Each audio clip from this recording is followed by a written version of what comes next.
I don't credit California for a lot of things. They legalized marijuana, and they are gonna let players get paid for their likeness, especially on video games and stuff like that. So, hey, kudos, way to go, California. Yeah. That's Yeah, and the whole place is still on fire. Anyway,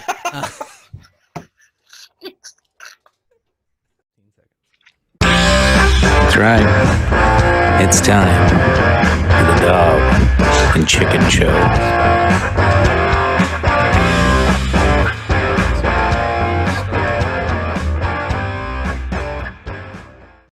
all right, ladies and gentlemen, welcome back. This is episode 23. Apparently, somebody listened to one of our prior episodes when we were discussing paying college athletes. Because, holy shit, that's tonight's topic, Tony. Like, what happened? Holy shit! I don't know. I don't want to say that we're responsible, but I don't want to not say that we're responsible. Oh, we're responsible for this. Like, I think so. definitely, we made this happen. I mean, we definitely had our left foot into this hokey pokey. Let's be honest. Yeah. So it was our second or third most viewed YouTube video. So I'll take credit where credit's due and where I can, because I think it was an important episode. And so California took the first step and tried to pass a bill, which sounds like is that what finally like forced the hand of the NCAA to move on? Yeah, basically, California said, okay, we're going to move forward with this because we're thinking the same thing everybody else is thinking. This is ridiculous. Let's either do this or not do this. And they said, screw it, we're going to do it. So they put together a bill, and it's going to pass by 2023, I believe, to where players can be compensated. So that's pushing the boulder down the hill. And the only way to respond to that is to go, well, California, you're out of the NCAA. All your top four, Stanford, Cal, USC, UCLA, you're no longer eligible in the NCAA, or you allow players across the nation to be compensated for their likeness. So the NCAA kind of folded. I don't want to say they folded, but they're open to the idea, and the process has slowly begun. So yeah, that's I don't know. Like they passed this bill. Not only did this open the door for the possibility of likeness and rights to their jerseys and being on video games and everything we talked about in the past, it opens the door for them to make money on all of this. But also that California bill, the part that scared me is it allows them to have conversations with bringing agents on board and having somebody represent them, which that was the part that I was probably the most hesitant towards and Yeah. probably a little afraid of, because that's not something I'm down with. I don't No. think a 18, 19, 20-year-old kid, sometimes 17, can really determine, the best path of their future with an agent that's just seeing them as a money grab. Yeah, no, you're absolutely right. And like we discussed before, the agents, that factor alone changes the collegiate landscape of football recruiting and basketball recruiting, let's be honest. It changes it so much because when you start introducing agents to represent a 17 to 18-year-old kid to decide where they are going to go play for college, it immediately becomes not at all about an actual education. It's obviously all about compensation, making money, and furthering their pro career. So at that point, the college education has not just become secondary, it's become an afterthought. And that's when college athletics basically starts to die. And that's what terrifies me, like you kind of alluded to.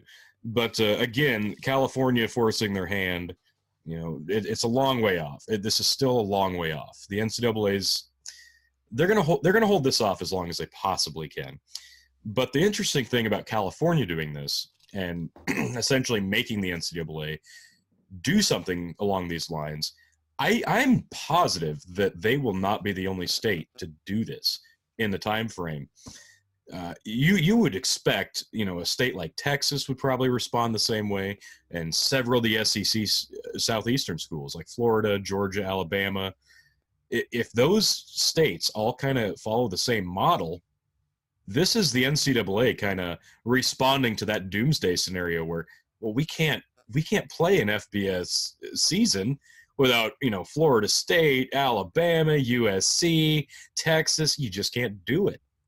So it's finally kind of like college universities unionizing against this. Like, the NCAA is such a worthless entity. We kind of let them take power and for no good reason. So we're finally kind of standing up to them. So I like that they did that. But yeah, like you said, introducing agents, it takes and fixes one problem, opens another one, and ruins another thing. So yeah, it's kind of a catch-22 at this juncture.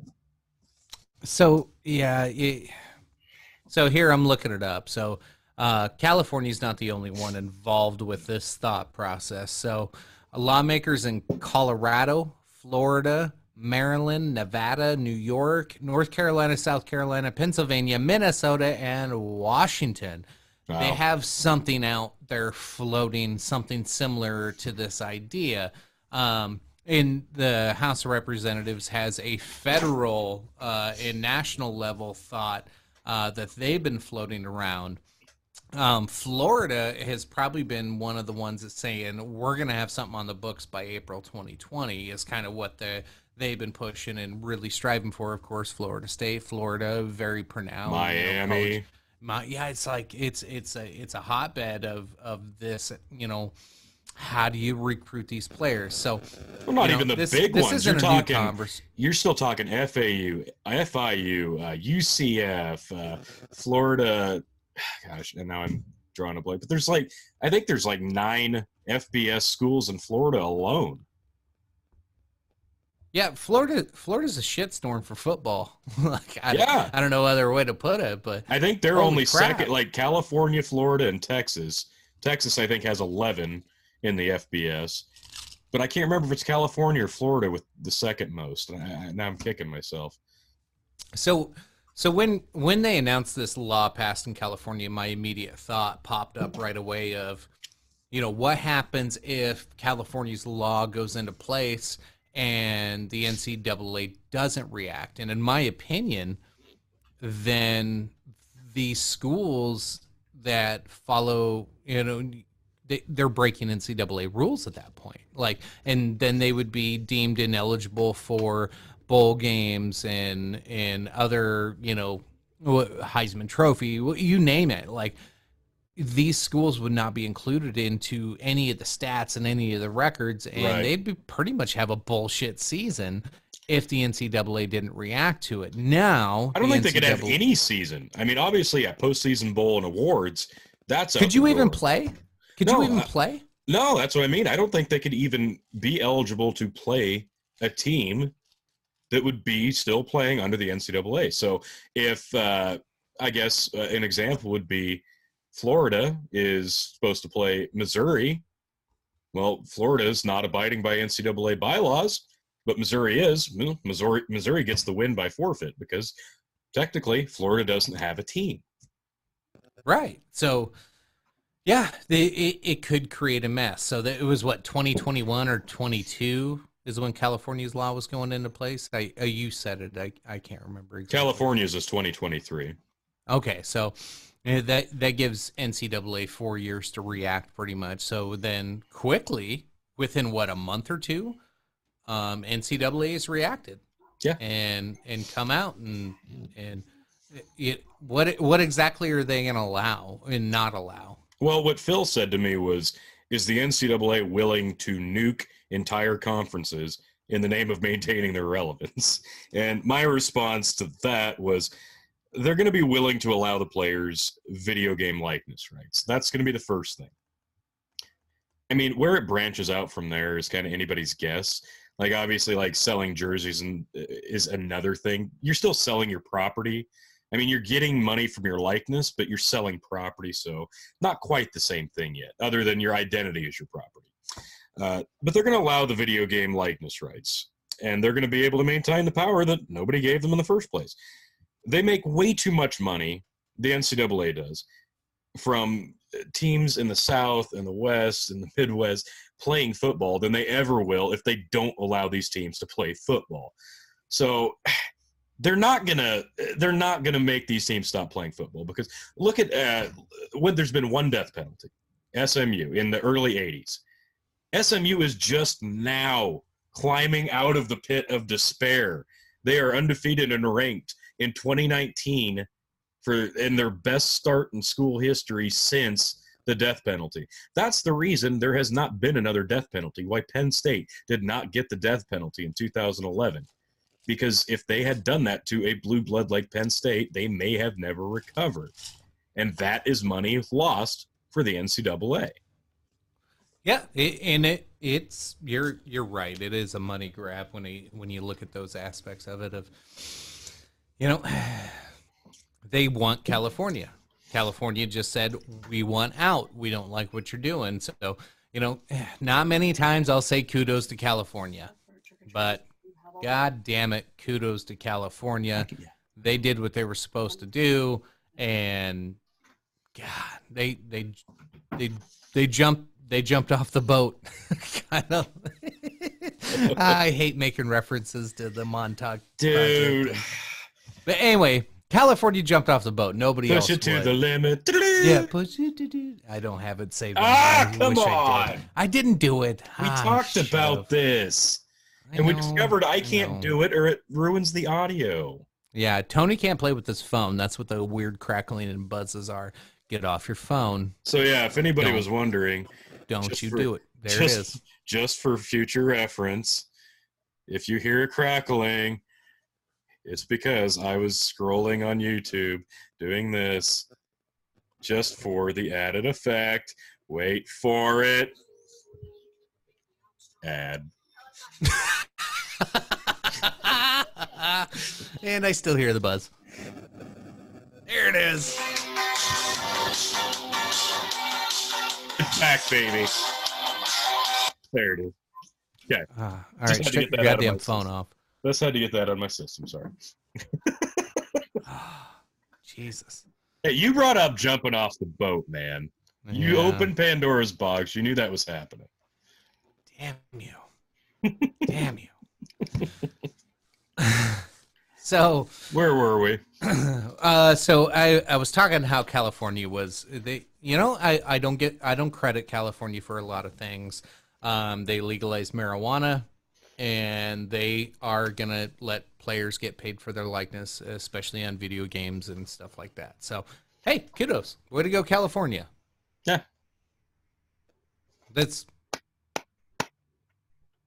Yeah, and the whole place is still on fire. Anyway.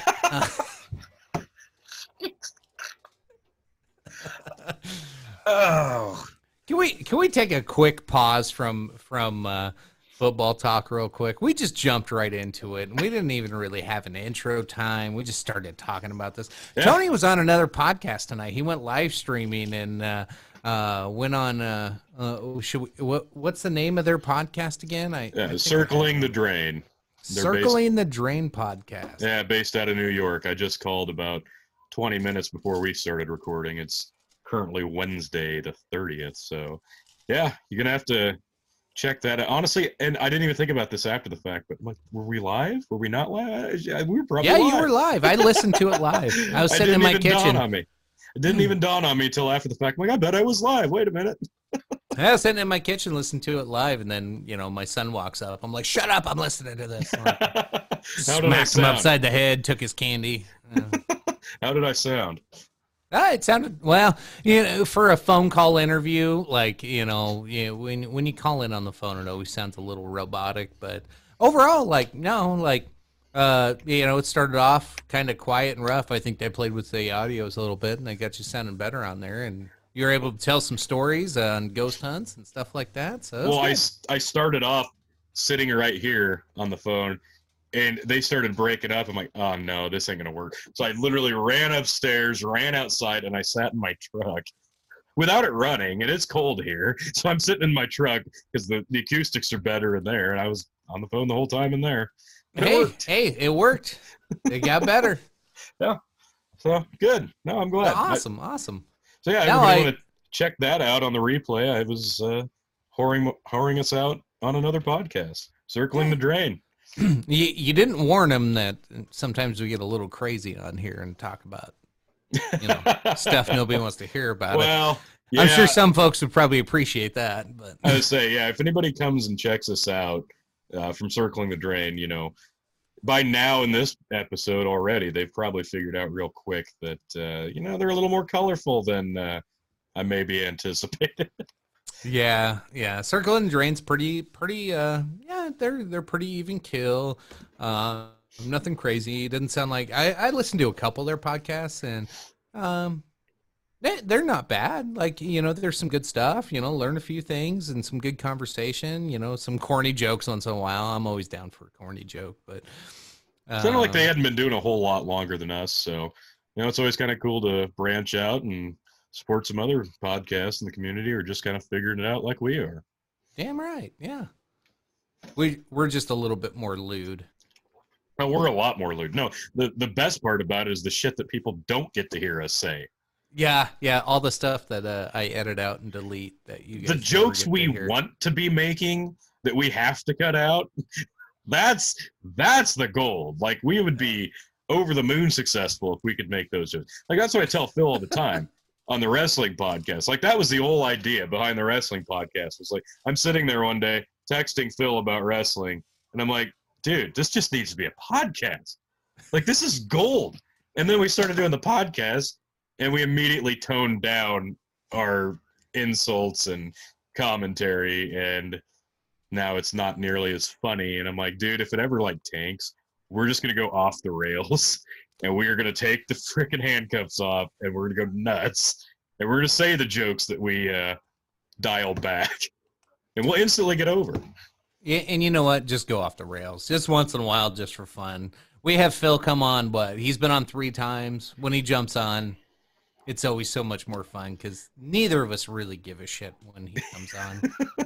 Well, yeah. You kind of, it's hard not to follow Phil's lead when he just kind of commands a room. You just kind of got to go with it. Yeah. With any luck, he actually might be tuning in with us tonight at some point. Oh, shit. Don't get people's hopes up. I'm not going to get anybody's hopes up because this is dependent on Phil figuring out how to turn his laptop on, open the program, and join the room that we're in. This sounds easy. And as smart as Phil sounds, which was the comment made to me, man, he sounds really smart. He is. Just not with electronics. Yeah. Phil with electronics. Yeah. Yes. The soundboard is already paying off. Yes. I got some new equipment tonight that I get to play with, and I'll try not to be too annoying with it, but I had to sneak one in. It was beautiful. Yes. Oh my God. Look, you know what? Maybe you should just be waiting in the wings. You could watch me and Phil record the wrestling podcast and just be editing from South Dakota for us live. It'd be beautiful. Yeah. I'll just produce it. Yeah. Produce it from 4 hours away. Hey, man, technology's great. Yeah, it is. Wow. That's why we have CCTV camera strippers. Okay, yeah. So am I wrong? No. Are we doing this? Or are we sticking to football? Well, no. I mean, obviously we're sticking to football. I'm just saying, the future is here. That's a dark road, yo. That's a dark road. Dude, the future's here, though. Hey, Google, open YouTube. Opening YouTube. See? Like, that's the beauty of it. The future's Okay. here and now. You just got to Now- go with the robot CCTV strippers. Or we can stick with turtles.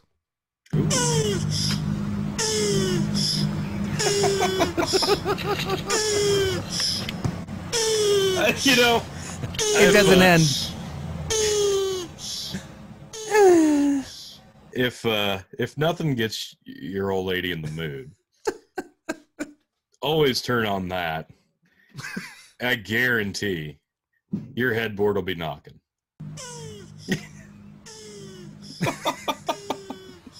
Folks, if you have never looked this up, this is look up turtle sex on YouTube.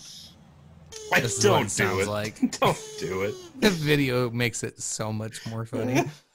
I'm a little disappointed. I'm only listening to it.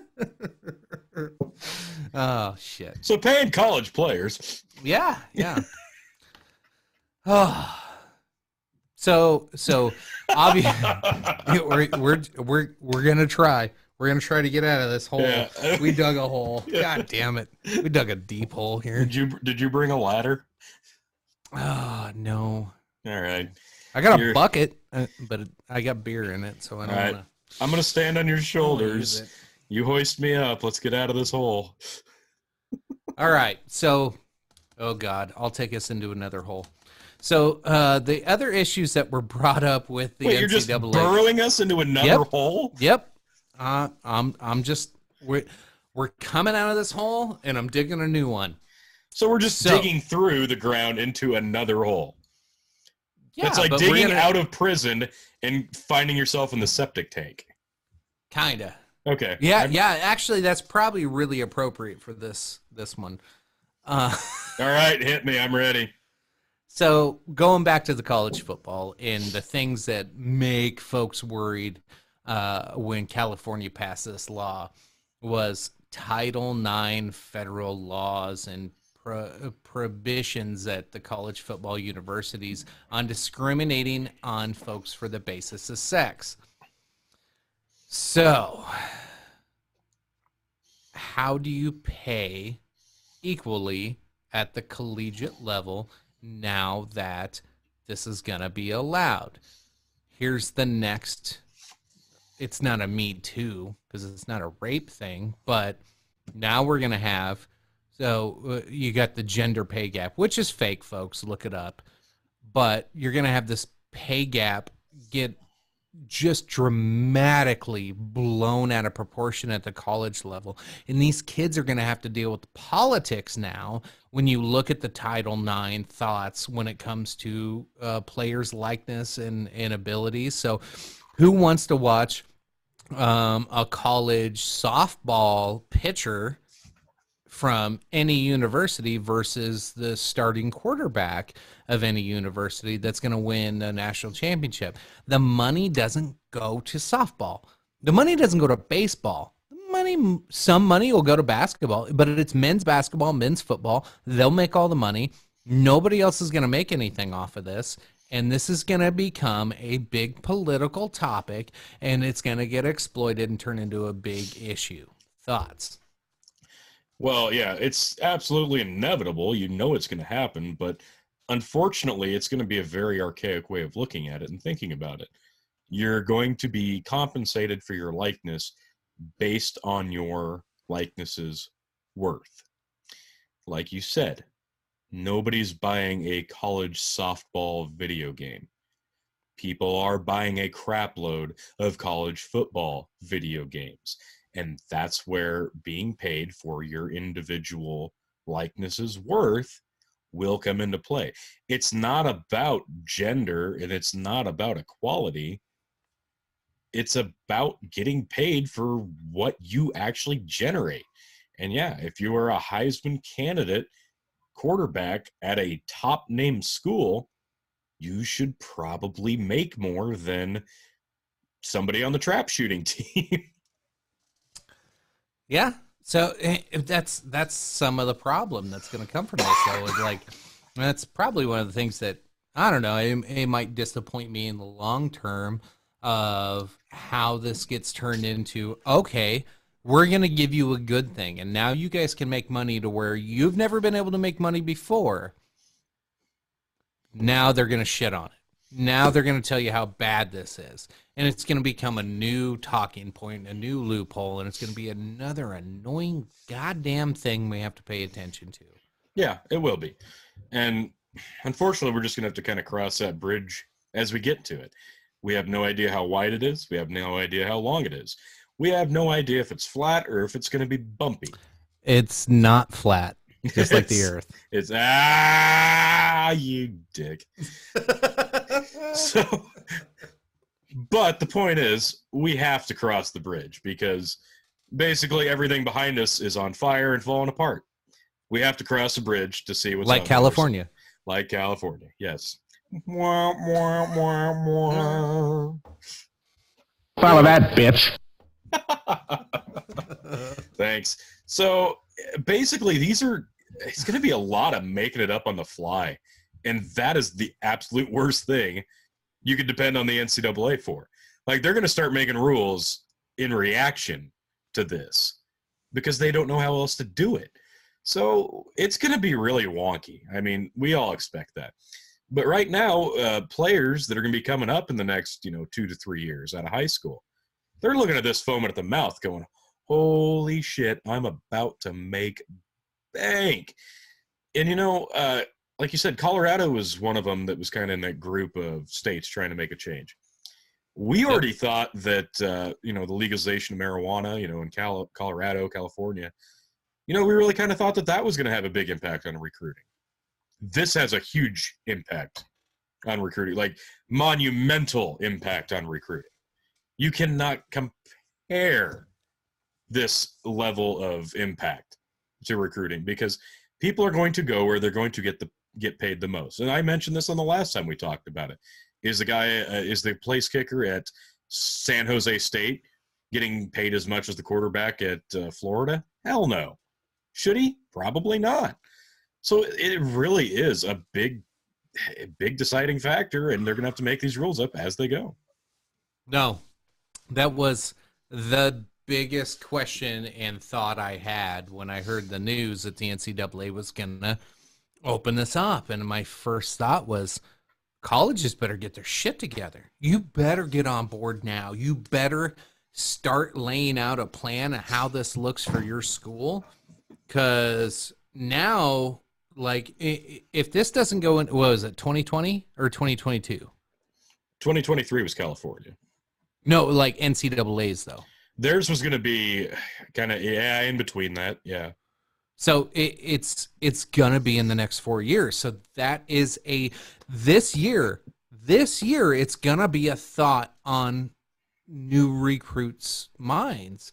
If you got the number one recruit from Florida, California, Texas, Alabama, whatever the case may be, if I can guarantee you that you will be the star of Nebraska football or Iowa Hawkeyes or Tennessee Volunteers, whatever, if I can promise you're going to be the lead guy and you're going to make the likeness of whatever, because I have a huge fan base, just because of the fan base, like Nebraska football, that might be something we can recruit with. That's a big deal. You hinted on that. Like, that is huge, and I don't want people to dismiss that as something that's not going to be looked at. Absolutely. It's not ratings in this scenario. It's viewership. That's live. That's replay. That's people buying the merchandise. That's people in attendance. That's people following recruiting. Like, this is college football itself is a year-round fanaticism. Like, I follow recruiting now more than I ever have in the world. It's a year-round thing. You are looking at top prospects, seeing who we have to battle to get them. And yeah, for a place like Nebraska, it's interesting. Does this hurt us or help us? Because we don't have a big talent pool in Nebraska or the 500-mile radius. But we have a lot of viewers. We have a lot of fans. It is a big fan base. And that's a lot of worth. So I guess the baby steps that this is going to come down to is the first thing is going to be the video game. If we put your likeness and your name in a video game, you will be reimbursed for it. We're going to put it, whether it's in an account, we're going to cut you a check directly, whether it goes to your schooling, however they end up deciding that, that's what it'll be first. And I would wager that, man, I bet that every player at every school is going to be paid the same amount for their likeness from the video game. But what's really unique is does this stop at the FBS level? Because the NCAA games didn't really include the FCS level in their last few editions. So the FCS is probably going to be frothing at the mouth going, get us the hell back in that video game. We want to be paid too. So I don't know, maybe we take it a step further. What's this do to the video game? Because if that's a scenario and I have to pay every player a certain amount of dollars, whether they are good or not, obviously, if I'm on the cover of the game, I'm probably going to get a little bit more. Okay, that's fair. If you got scenarios like that to where, if I'm the top player and people are going to buy the game for me, and honestly, I could see NCAA, like the video game coming out and then pimping it out region. So like Big Ten will get like the magazines. Yeah. Yeah, I could see Big Ten splitting. You get an East game and a West game to where that's highlighting the top teams, and the same thing in every conference. I could see something like that to where if you're going to spend the money, spend it right, and that's how you sell more video games. At the end of the day, they're trying to make money and sell more games. Selling more games, however, turns into I have to pay people more money. So how do they make a profit and increase it? But then what's it do to the quality of the game? If they're too focused on the likeness of players and what they're trying to achieve it's great. Players are going to make money. This is a great thing for college football. This is a great thing for college athletes. But when you let assholes take over this industry and they all are trying to make a buck off of you, you get exploited and you get taken advantage of. And I don't think we understand where they can be taken advantage of just yet. Like, I think there's going to be a lot of shady shit to come from this. Well, it's just like recruiting. The top prospects in any region, they get cash under the table because this school wants them more than this school. Yep. It's gonna kind of boil down the same way, but instead of it being university alum, it's gonna be agents and the shady guys that deal with agents. So it could be even worse potentially. But yeah, it's gonna get backhanded. But what you're saying about making money off the video game, the bigger it gets. How much is that first one gonna make when it comes back? Oh, it's gonna make a buttload. It's going to make a massive buttload. Everybody's been waiting for this game. Everybody's been wanting this game. Yeah, the last one was 2013. Yeah. So 6 years we've been without this game. And yeah, you got 130 FBS schools, and I think it's 140 something FCS schools. And if it ends up being on the next gen console, I would say, yeah, both FBS, FCS will be included. But then it's going to trickle down. Well, what about Division II? What about Division III? What about NAIA? Why can't we get in on that? And eventually something will probably have to be done there. Get us in on the game somehow, some way. We want paid too. And man, I don't think it's going to be so much about the likeness that they're focused on, because it kind of right out of the gate, they've got a platform. You can't tell me they're sitting there idle. So they've probably been kind of planning for this, developing a game, updating a bit so they can get on this and get one out the second that they get the green light. So it's going to come down to that detail will be the final thoughts, crisping it up. But, the mechanics are all probably already there. And my idea for the entire time that this has gone away, you can't have this game because of likeness rights, right? Well, that's why it went away. I thought the simplest thing that the game developers could do, take the players and change the color of their skin. Because now... Hold on. No, where are you going with this? It's instant. If the quarterback at Nebraska is white and the offensive lineman over to his right is black, you swap the color palette for everybody, 50-50 or whatever, and instantly nobody can claim they stole my likeness. If you don't look like the player on the screen, you cannot claim likeness being stolen. Then nobody will buy the game. You know how easy it is to change that? Well, no, I'm just saying, like, the nostalgia of buying those games was because I knew I was playing Scott Frost as quarterback. You still are. It's just this time. No, I'm not. Yes, you are. No, I'm not. All the stats are the Scott same. Scott Frost is in black, and he's blonde, white, Aryan-looking son of a bitch. He's kind of a strawberry blonde. Sticking up for Frosty. But no, I mean, it was so simple. It's a simple fix. If you change the appearance of the player, but you keep the stats the same. And what did you do? Okay, when they obviously couldn't use the names, right? That was always the thing. You had to go on like eBay, you'd pay $1, download the rosters. Somebody went through, customized all the teams and all the names. You download it, you upload it onto your game. Boom, all of a sudden you've got every correct stat, correct name. Everybody is who they are that year. So all they had to do was a color swap.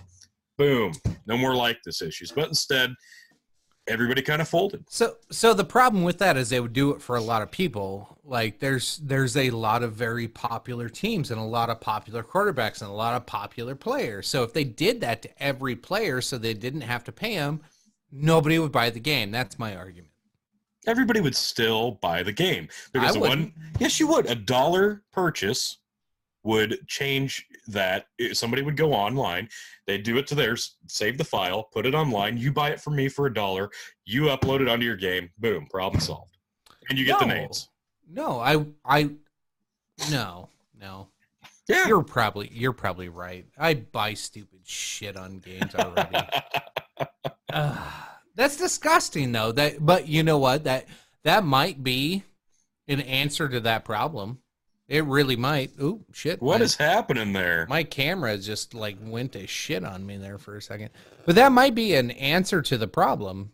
I don't like it. I don't. I think it's shady. I think it's weird. And I think it's gross. But yeah, but like I said, that last that's a good solution to track who's making money for you and who's not. So, but like the last 2 editions of the college football game I had, Jeremy had me buy one for his Xbox. I bought one for my PlayStation. It was $1 a piece.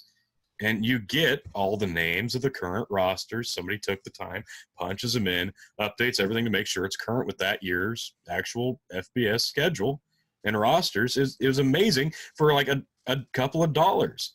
You can't tell me somebody wouldn't do that with the color palette and make everybody look right for a couple bucks every year. It's a simple fix. But they didn't do that. They went away, and we haven't had a college football game in 6 years. And that's just us being selfish.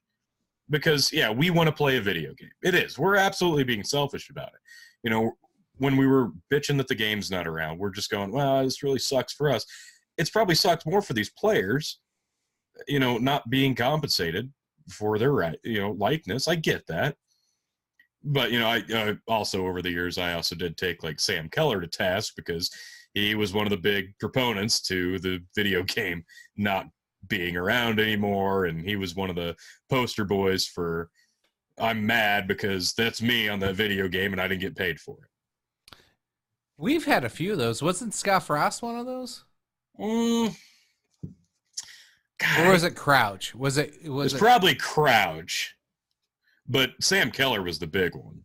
Yeah, I know Keller was the big one, which, yeah, Sam Keller. Everybody's like, who the fuck is Sam Keller?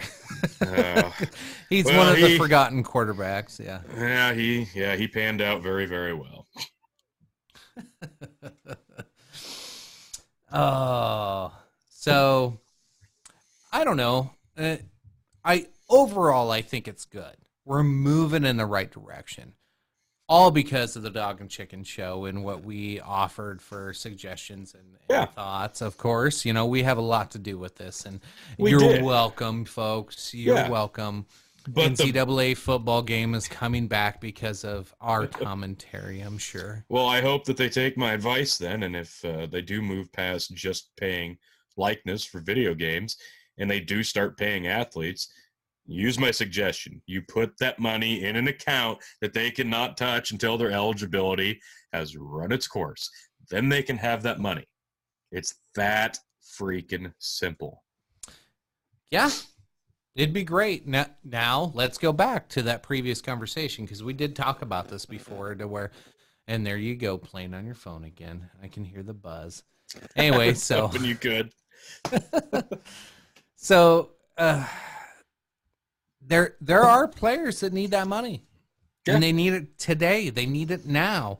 Now, there's also players that are going to use it irresponsibly. So that's the problem. How do you curve that situation? Is it government regulation? Is it NCAA regulation? Is it asking people for permission? Is it filling out forms? Is it paperwork? Like, how does that work? So if you would I assume am guardianship. If I am an all-star I'm a BMF, man. I'm coming into the NCAA. I'm going to be rookie of the year, whatever. You can give me all kinds of accolades and titles you want. I'm going to be a star. I'm going to get money rolling in right away, no matter what happens under these new rules and thoughts, especially under the California law. So how do I manage my money and then say my mom is very poor, or my dad's really poor, or somebody's sick, or somebody's ill, and I need to pull that money? If you're wanting to hold it from me, how do I make an exception and get that money out legally? Now, you mentioned guardianship. Like, that scares me, because I see parents take advantage of their kids all the time. So guardianship's already the right happening. way to go. It's already happening with recruiting and the cash into the table situations. Parents are definitely deciding where their kids should play based off of the illegal money that they receive to get their kid to sign with that school. So yeah, that already happens. But if we make the money immediately available to the player, we kind of have to have, like you said, it needs to go through a channel, and guardianship would be the most obvious. Parents or whomever is. Guardians will abuse it just as much as anybody else, though. Right. Well, the alternative to that is an agent, who's an even worse evil. Yeah. Oh, Jesus. It hurts my head. Yeah. There's so many ins and outs of this. Like, this is never going to get figured out. We're never going to see the end of this getting figured out. So this has just begun. It's a big step in the right direction. It's a big step forward, but it is. There's a lot it's the right to get figured way to out. Go. Yeah. So much to get figured out in the meantime, though.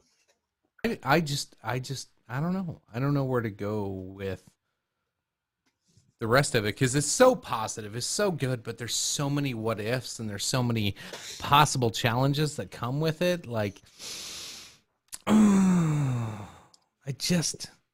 it's I don't know. It's terrifying. Woo! Yeah, and to throw some stupid sound in there. You've been waiting to use that one.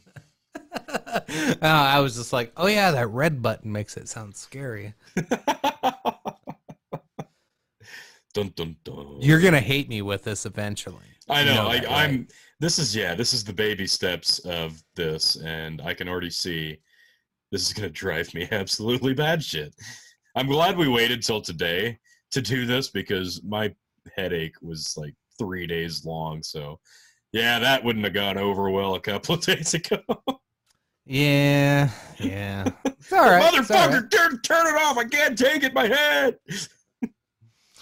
Yeah, I get a bunch of dumb sounds on here too. So well, we are looking forward to the dumb sounds. You got to get Push It to the Limit on there, though. Like, that is an absolute must. All right, I'll get Push It to the Limit on here. It's actually really easy. I just, like, play it on my computer and hit a record button, and it's there.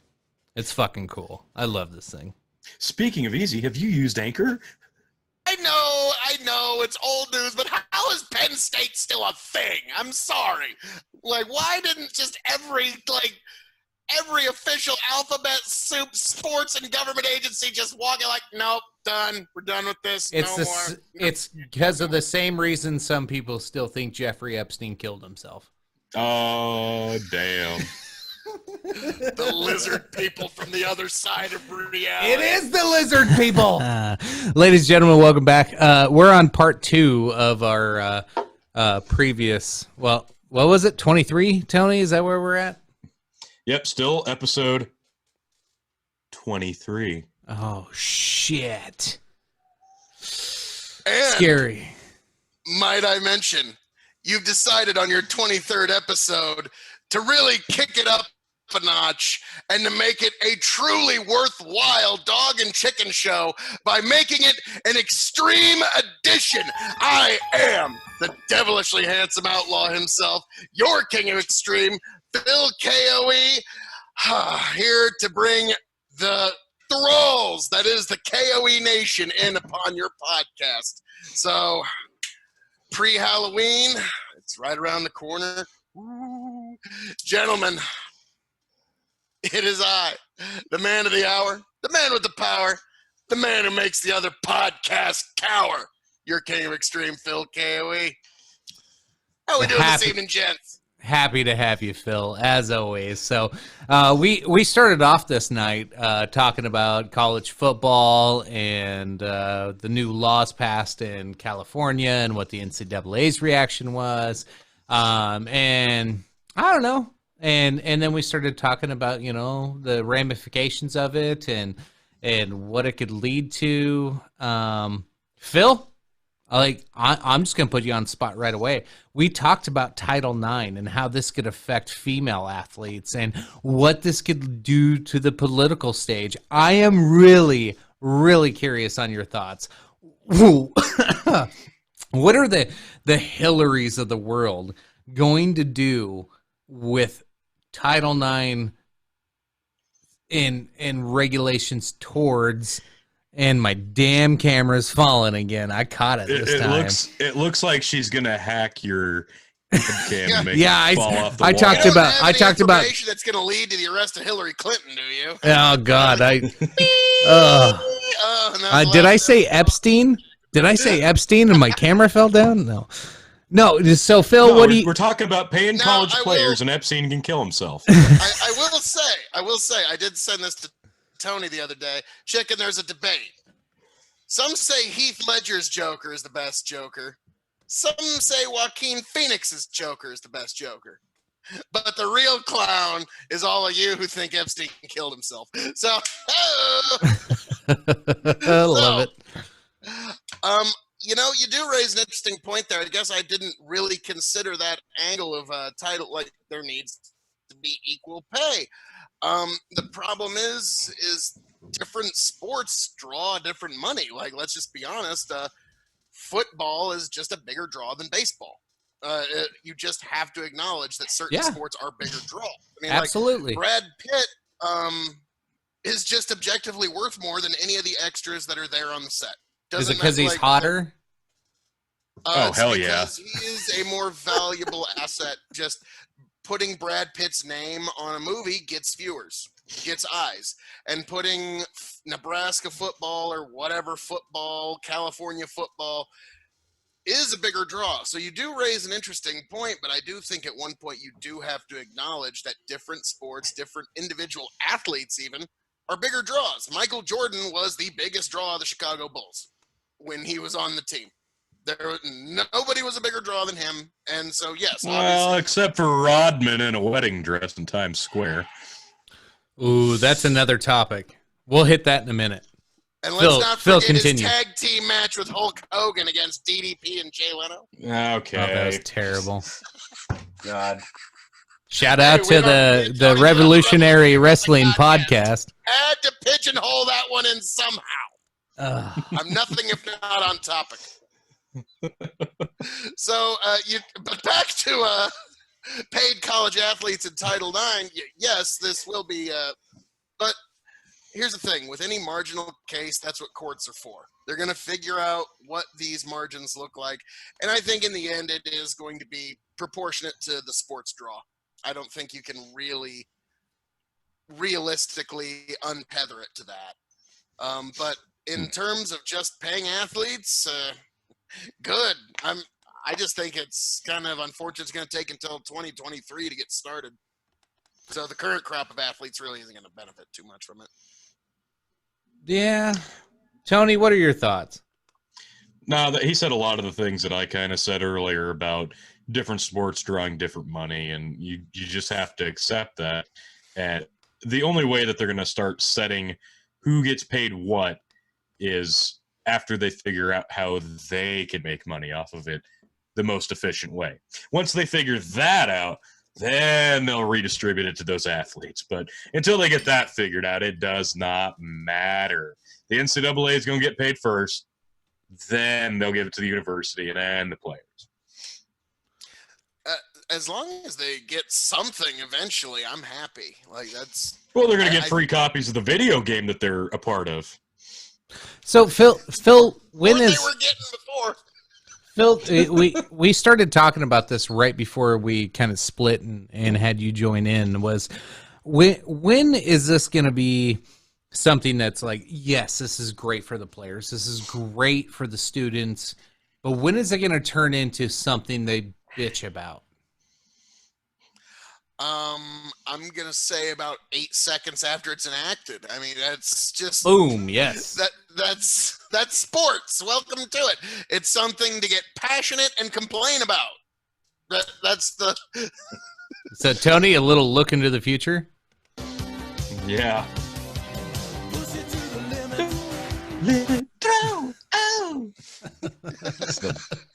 Just the best. But in reality, I'm sorry, you can't just have these kids putting their bodies on the line like they are, not giving them any compensation whatsoever.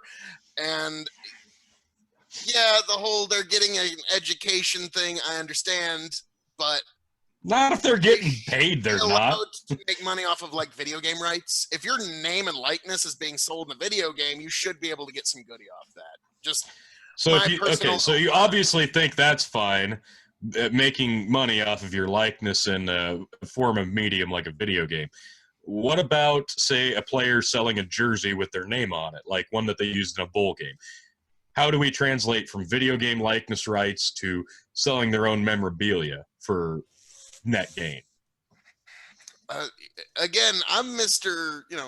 Free markets, live and let live, laissez-faire. I don't care if somebody sells a jersey that they autographed or something. I don't see how anyone else is harmed by it. Again, whenever there's a dispute, you have to ask, so the party that's in dispute here, which would be the NCAA disputing some player selling an autographed jersey, what are your damages? What were you damaged by somebody selling their own personal property that they autographed to somebody else? If you can't demonstrate damages, there's no real reason to bring action against them. Now, I understand. The damage was the NCAA not getting the money. Now, I understand that I am not as versed into the politics of the NCAA, and I realize that there's a whole swarm of people out there like, oh, you just kicked a hornet's nest, son. You have no idea. But to me, I don't see any problem with it personally. I think athletes, again, you have to acknowledge if certain athletes are bigger draws, just the way it is. The quarterback of any given team is going to be a bigger draw than, the center, for example. That's just the way it is. You can't really, I don't see any way or reason to untether that. No, my comparison was, should the quarterback at Alabama get paid more than the placeholder at Appalachian State? And yeah, it probably is, unless we are just paying all the players involved in the video game the same amount, because technically it's all just stats and visual likeness. So I can see a flat rate there. That makes sense. Granted, both guys are not going to use the same amount in the video game, but it is still the same amount of likeness rights. So that would make sense for them all getting paid the same. But if we go beyond the video game likeness, then yes, you are talking about what is your likeness worth? How much are you worth? And then that's when it starts touching on multi-sports. Okay, is the is the third guy on the bench of the basketball division, should she be making as much as the running back? So it's not just ratings, it's viewership, it's how available are you, how many people are seeing you, what is your worth, what is your likeness worth? Yeah, I mean, whether anybody wants to admit it or not, sports is an extension of showbiz. It's an entertainment industry, yeah. Yeah, I mean, like lion tamers, jugglers, jokers, and football players. They're in the boredom killing business, and so depending on who can kill the most boredom, which seems to be football players, and this year of our Lord 2000 and current year, boredom. Is that Jeffrey Epstein's nickname? Tony, you want to see me trigger Phil? Yes. Let's see what Phil. What's Phil. he trying to do? Phil, I want you to comment in how this relates. Oh boy. You see it on your screen? I see something has started screen sharing. It's just blank yet. Hang on. Oh Lord, I can only about imagine.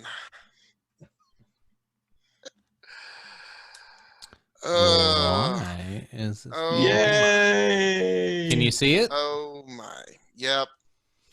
So you what? This is your 8 seconds will be normal athletes and normal people, and then you start moving to feminists, and then you start moving to this. I don't have time for hate my heart for anybody who wants to do what they want to do. You want to be transgender, go be transgender. But if you grew up as a man for 17 years of your life and then took 1 year off with hormone blockers and think you're a woman, and now you're breaking every single woman record in that particular sport, bullshit. I'm just saying, bullshit.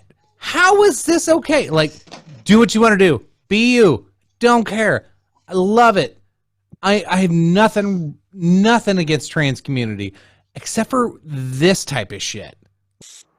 Yeah, you've boy, this is quite the topic. You just said, well, let's just kick the yeah, I just kicked the goddamn door down, didn't I?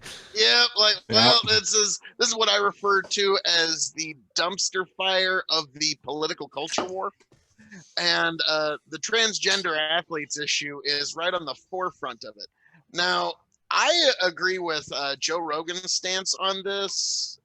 It is clearly not fair to certain competitors.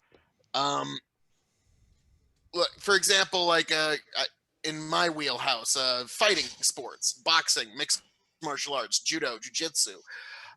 There are clear physiological differences. There's a reason there's a men and women's division. There's muscle fiber, there's tendon strength, bone density, all these different reasons that dictate that testosterone.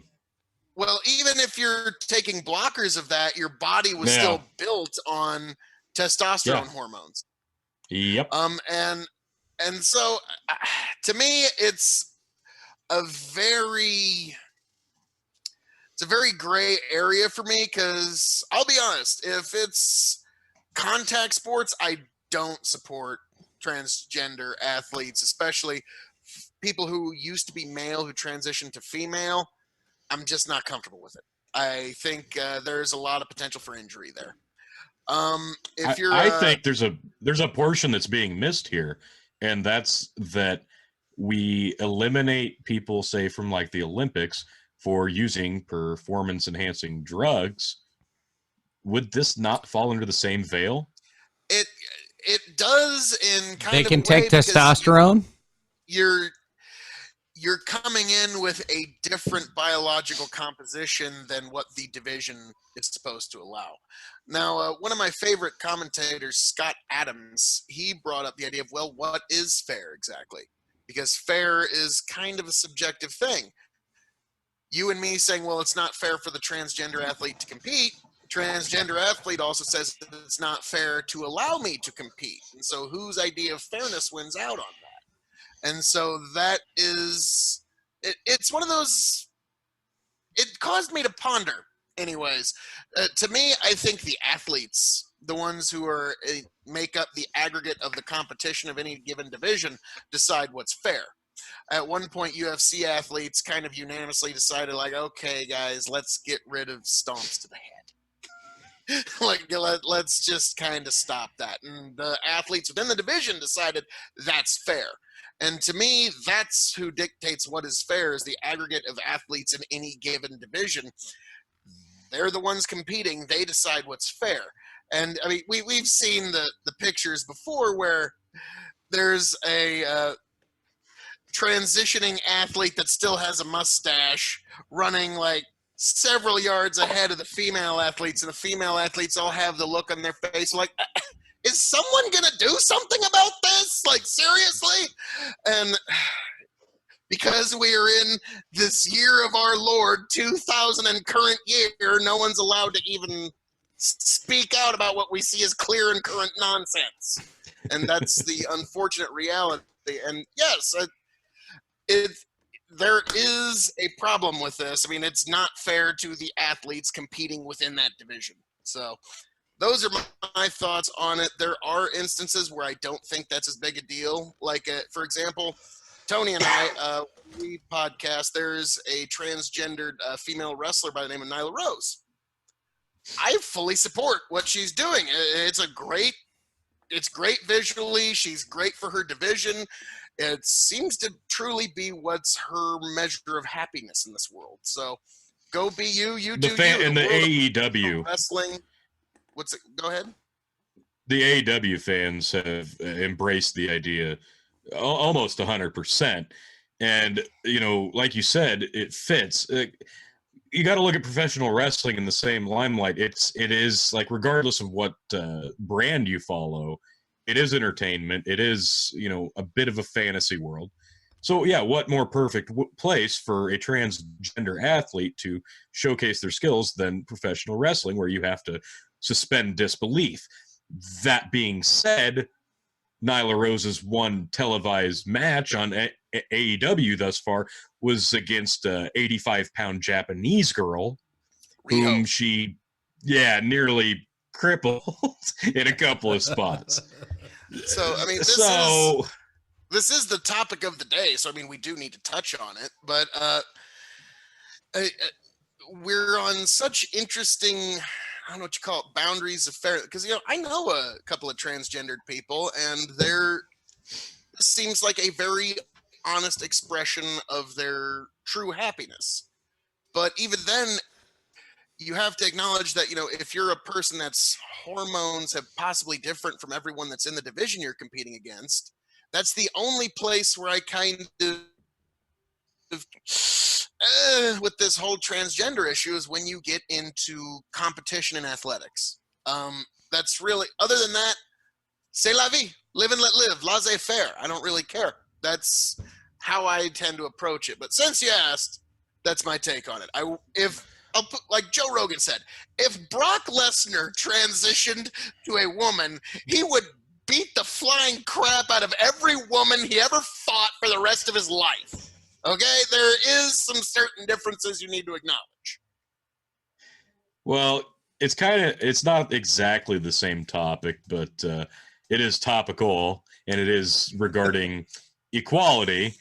We actually are like 15 hours away from the first females wrestling match happening in Saudi Arabia tomorrow on Halloween. Interesting. We'll see. We will see. Now, I'm guessing they're going to be out wrestling in what essentially amounts to a burkini. If you ever seen one of those, like Yeah. it covers up all the neck and basically like just this. I'm guessing if I had to put money on it, it's going to be Natalia and Lacey Evans. there we go. Lacey Evans. I was just thinking the Marine. What's her name? It's terrible. I had a brain fart. But I actually dig her gimmick. But they're not going to doing make the him wear first ever jihadis or jihadis or what? hijabs or burqas. Yeah, burqa. Okay. Yep. Yep. But no, I'm guessing white, it's gonna people. be. I am super white. I'm guessing it's going to be some sort of athletic burqa that they're going to be wearing. I don't know. We'll see. It's going to be history making. I mean, we kind of have to watch it just for that. Other than that, Yeah. Boy, these Saudi shows get more and more controversial as time goes by. I mean, So what's the main event? Because the last Saudi event was Goldberg Undertaker, which I heard all about. How terrible that was. Oh, man. It was a match. Let me I mean, It I didn't started even so good. know that Goldberg had the brain buster. Yeah. Like literal brain buster, but Yeah, just on his head. Oh, but I think what's the main event on that this one, though? Isn't that 10-man tag match Team Hogan versus Team Flair? Oh man, I hope Or that's it's not the the Fiend. main event. they're The both Fiend still versus alive. better. Rollins. It better be Fiend versus It's- Rollins. I am not enthused about this show. I'll just Yeah, put it Chicken that way. actually sent me a picture message of, holy shit, you were pissed on that main event. He was watching Yeah. the Yeah, yeah. It's a Hell in a Cell's rematch. main event was it's a rematch of that. So I think we're gonna see Seth Rollins just kill that character off once and for good. I'll sum up last Yeah, Saudi get it out of the Arabia way. event real fast. So that's our prediction for that. But we are looking forward to it. Maybe the Fiend will win. So if you are anywhere in the podcast YouTube world on Friday night, check us out at the Revolutionary Wrestling Podcast. Like, share, and subscribe for our coverage of Crown Jewel. T, you ready for that one? Oh yeah, you know me. I'm always ready for those glorified house shows in the desert. Yep. It's gonna be brutal. So, moving right along, sir. I've got if you've got any weird news stories, I've got one wrestling related. If you want me to get it to you, Chicken. Well, let's wrap up NCAA real quick before we jump into news stories and have fun with that. We're I have pushing an it. interesting news story once we get into it. It's Oh, kind of out Jesus. there. This is going to be great. I can hear Tony's All right. phone going off already. Jesus. It's not my fault. Put your goddamn phone down. Love the Android. Love it. I hate Love the it. fuzz that it creates on the podcast. Love. I fucking love your Love it. phone. I come down there and beat the shit out of it and give you an iPhone. Like, how many hours is that a drive? 3.5, 4. I'll come down just to punch his fucking phone. I will. Like, I've come down for less. That's true. He has a very unique relationship with his Apple phone. We found out a few weeks ago that Apple turns you homosexual. So, What do you think, that's- Churro? Churro's a huge Apple guy, so that makes sense. Oh, Churro, I totally support your decision and your life, not choice, but your ability to come out as Churro a the homosexual dog. Yeah, that was our news story for 1 week was Apple turns you gay, apparently. All right, real quick before we switch to news stories. So let's wrap up NCAA talk. Good players are going to get paid. Bad, we don't know what this will look like long term and the political ramifications of it. The last one, and I don't know if it has to do with this topic necessarily, but we need to call somebody out, Tony, and you know who I'm talking about. We've been hearing all the ramblings and shit talking on Husker football for the last 2-3 weeks. about how we should still be in the Big 12. What the fuck? No WTF here, straight out calling it. What the fuck? So, I am willing to be like, I'm going to back off. I'm not going to be this harsh and critical person. I'm just going to ask the questions. I'll be the bipartisan person in this whole conversation. But Tony, I'll let you call him out, because you're more passionate about this than I am, which is saying a lot. So yeah, I definitely think this is one of the more wishful thinking ideas, one of the revisionist history thought processes plaguing Husker Nation, if you will. People pining for the days of the Big Eight, which are long dead and gone, and just the fact that we haven't done well yet in the Big Ten. And that's a lot of the reason, because we've had 3 different staffs. They haven't all been good staffs yet. So it's taken a long time, and it's going to take a while yet before we're winning at a high level. So patience is virtue here. And the point I make is, yeah, you're pining for games against Kansas and Missouri. Well, you know what? In a few years, when my kids are watching football, they're not even going to remember what the life in the Big 12 was. So it will not matter come that time. So I am more than willing to battle Mr. Eric on this issue. If you would grace us with his presence, I am so ready for you. So, yeah, shots fired. Eric's been messaged several times. He's put on notice, bitch. He's put on notice for sure. And I'll just say this, just because I don't think I was quite clear enough the last time, Chicken. Putting a former player as your head coach to sell more T-shirts probably isn't the path to a championship. So we'll leave that to history. Coaching name in the country, they couldn't have made a better hire. We'll leave that to history. Alumnus status. We'll leave that to history to figure out, Phil. We'll leave that to history. Whether you're right or wrong, history will tell.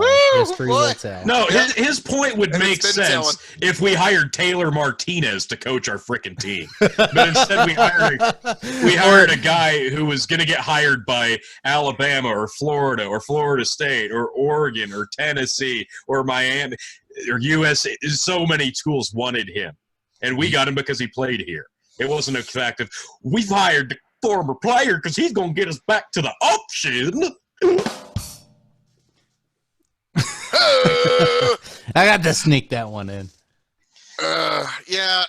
So I just figured, if we're firing shots, I'll throw one out. I'll lob a few cannonballs while we're at it. But so, and also I'm updating my Final Four pick. I'm dropping Georgia out and I'm adding LSU. So. Oh, wow. Yeah, man. Just now dropping Georgia? Yep. Okay. I'll have to go back and look. I'm not sure if I had Georgia. I had Georgia Clemson, and Ohio State. And I had Georgia. I'm dropping Georgia. It was Clemson. It was Clemson I didn't have. You were giving me shit about because I didn't have Clemson. Yeah, that's right. Yeah, I still got Clemson. I still got Ohio State. Oklahoma I had in there and they lost. So they'll probably have to beat Texas in the Big 12 title game, which they should. So I think Oklahoma still gets in. You had Notre Dame up there. Notre Dame's out now. Yeah, I still think Notre Dame. We'll see this week. Is it Notre Dame Penn State this week? It don't matter. Notre Dame has 2 losses. They're done. They can still sneak in. We'll see. No, they can't. I know, it's old news, but how is Penn State still a thing? I'm sorry.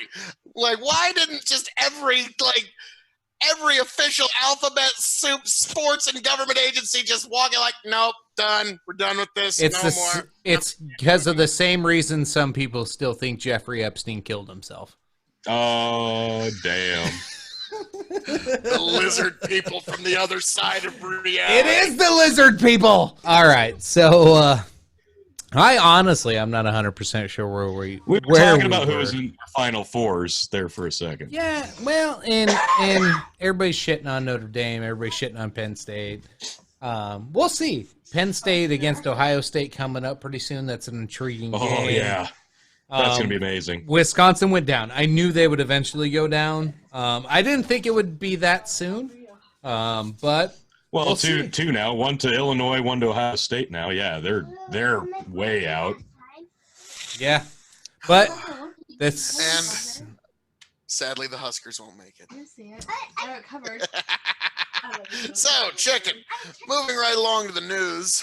What is the news topics of the day of du jour you'd like to touch on today? Oh God, I honestly I don't have a ton of news topics. There's so much going on right now. So here's one that kind of got lost. I just want to touch on it real quick. go, That got sir, lost with all of the Donald Trump impeachment, everything. NASA. Here's some photos of it. NASA found these photos on Mars, and they believe them to be actual mushrooms. So actual mushrooms. Shit! Yes, mushrooms growing on the surface of Mars. Now, a fungal spore will exist in the vacuum of space. It'll exist perfectly fine and won't hatch until it finds moisture and a little bit of heat. So there is a chance that every mushroom you've ever seen is not terrestrially of this planet. So, oh wow, that's actually pretty incredible. You could almost do an entire podcast on mushrooms and oh my No, that's God. two separate podcasts. That's one on Mars and one on drugs. His name's Terrence McKenna. Joe Rogan Yes, listens Terrence to him. McKenna. He is awesome. He's out there, and he believes that mushrooms are biological information sent from alien life throughout the universe, and when you eat it, that downloads the information.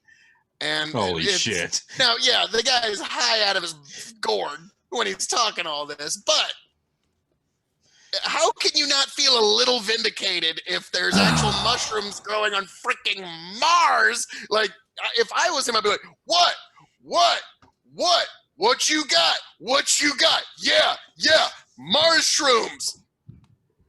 It was all here, right here, yo. Did you ever hear him talk on Joe Rogan? Sprinkle some more tack. Did you ever hear his Joe Rogan episode? One time. Oh God, it was a while ago, wasn't it? He's been on there several times. I've only heard one, and yeah, he's out there. He is freaking out there. Likes his psychedelics. Really likes his psychedelics.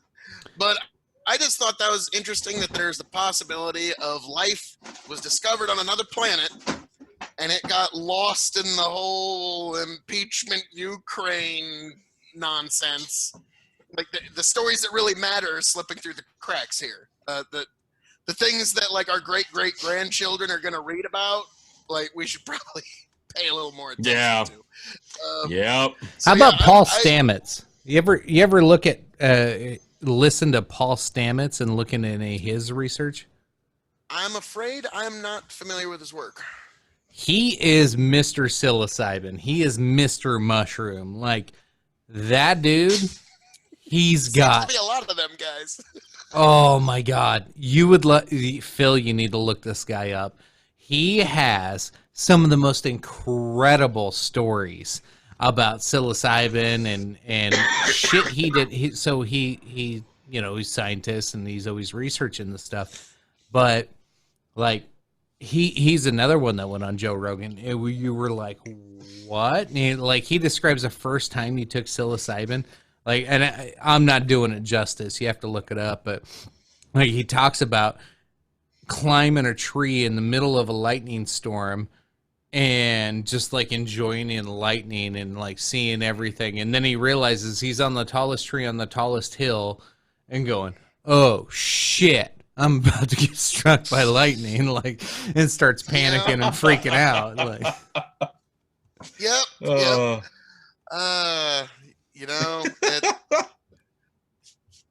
something that you always got to keep in mind. All that stuff can be really fun, but drugs kind of fuck up your compass in life, which is That's your head. natural So that guy selection. The he other was climbing the top of the tree. The other- top, you know. the other So thing that he does talked kinda- about that I'm trying to find the clip of he like talked about several things, and like he talks about what mushrooms are good for you, what's good for your diet, what should you eat, what should you stay away from, like, and if you're one of those like mushroom pickers, what should you do and look for. But then like Rogan asked him about what's portobello mushrooms. He asked him about portobello mushrooms, and he like stops with this blank fucking face, this like creepy blank stare, and says, no, I don't want to talk about that, or some shit. Like I said, I'm not doing it justice, but Oh God. and then and Joe Rogan's like, but those are like, portobello mushrooms are just so amazing, they're so delicious, like tell me about those. And he's like, I can't talk about those and fear for my life. And it was just this like weird fucking silence. Huh. That's amazing. Wow. I would love to do But they're something so like good. that on a major podcast. I know, right? Like I'm gonna still try to find it, but Portobello mushrooms have him fear for his life, huh?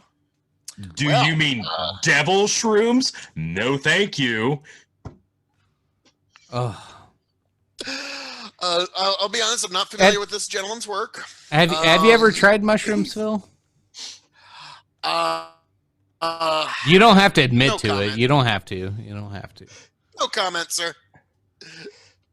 Fair No, enough. I've fair seen you enough. eat a portobello mushroom. You've gotten it on a pizza. I don't know why you wouldn't admit that, Phil. Well, I don't like, mushrooms on my pizza and such. But We don't discuss pizza I- toppings here on the Dog and I Chicken have Show. heard people describe very religious experiences when they're on psychedelic mushrooms, psilocybin in particular. But the king of extreme lives at a 100% extremeness at all moments of the day. He needs no drugs. He is all drugs. So Actually, I had an idea for a podcast, Chicken. Sometime we should just get a bunch of people to, if we could do like a face filter and alter their voice a little bit, change the name. We could just have different people telling their story on different kinds of drugs. one time when I was on acid, let me tell you about Yeah, it. exactly. Exactly. That would actually be pretty fun. That would be. I think that'd be hilarious.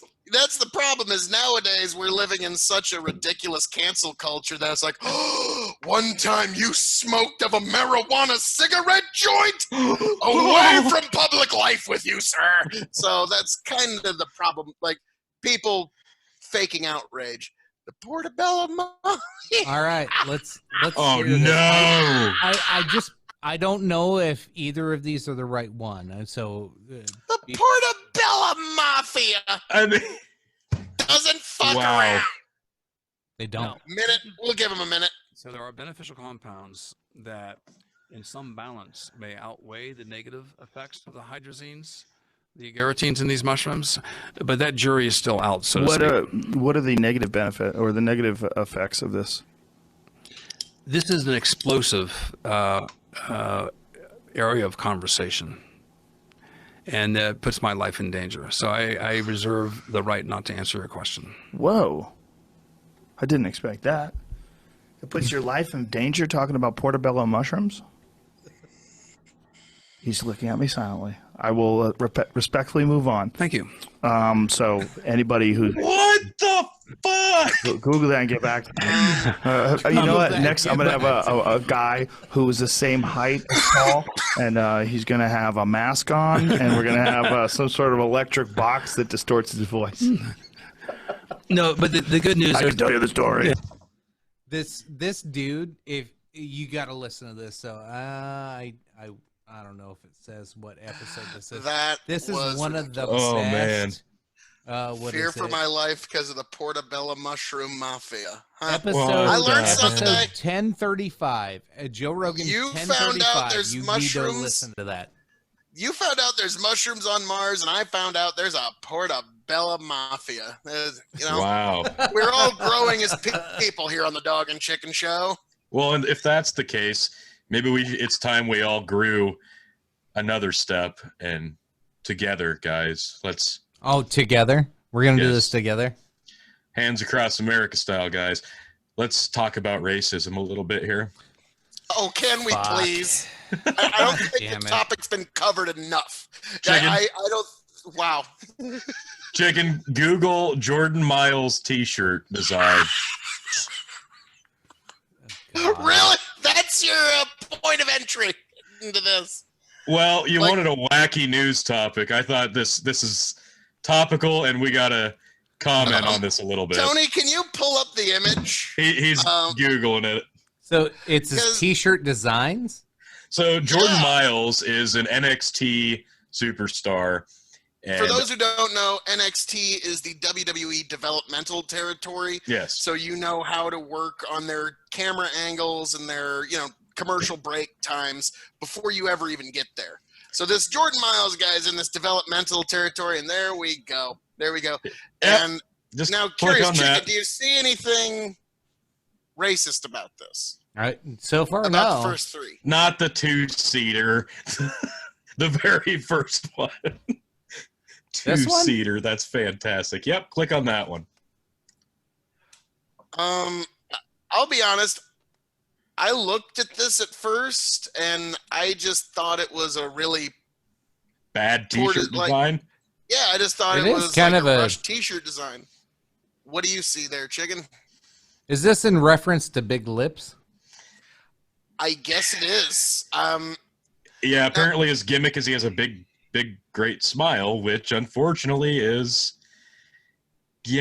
so big red lips, big white teeth, black background.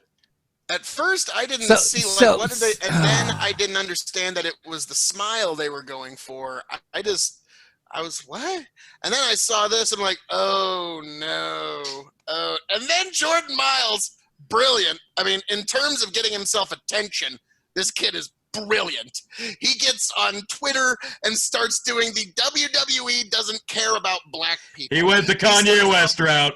He literally said on Twitter, WWE doesn't care about black people. And I'm like, in terms of getting yourself exposure, in terms of getting people to talk about you, this Jordan Miles kid is fucking brilliant. I mean, Yep. I've never seen it go from zero to hero so quick.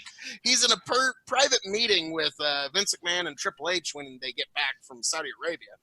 Or did that already happen, Tony? Well, I don't know if it happened already. I think he got, his talking to, and he had to kind of backtrack a little bit. Well, yeah, eventually they were going to bring him into...